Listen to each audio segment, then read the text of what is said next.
हमर बलमुआ होए हो एकलौता, दादा दादी के दुलारा होवे पोता।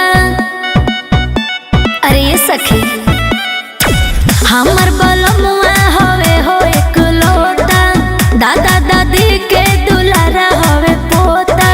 नाही देवरानी ना घर में जेठानी, नाही देवरानी ना घर में जेठानी, कोरी ससुरा में राज, कोरी ससुरा में राज हम बन के रानी, कोरी ससुरा में राज हम बन के रानी, कोरी ससुरा में राज हम बन के रानी।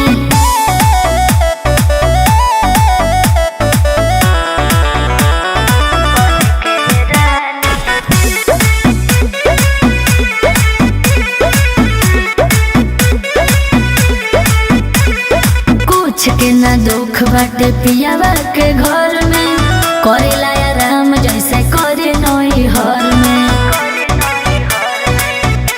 कि बिटिया निया ना माने ले सस ससुर हो, कि करहो ना देवे हमके कहो गोधुर हो। सुन, नाही परेशानी ना कोनो ताना तानी, नाही परेशानी ना कोनो ताना तानी, करी ससुरा में राज, करी ससुरा में राज हम बन के रानी, करी ससुरा में राज हम बन के रानी, करी ससुरा में राज हम बन के रानी।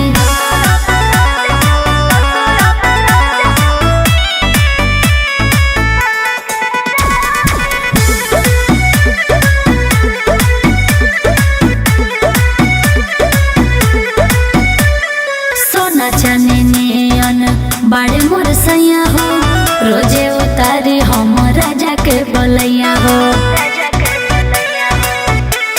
आयो दीनो के मुस्के पमोरा जाइला हो, छुवे ले प्यार से तो तोरा जाइला हो।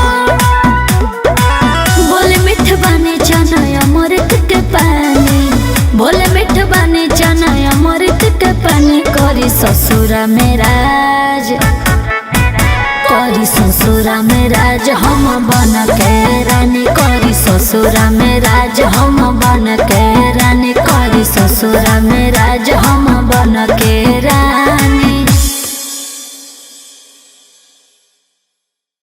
कोरी ससुरा में राज हम बन के रानी, कोरी ससुरा में राज हम बन के रानी, कोरी ससुरा में राज हम बन के रानी।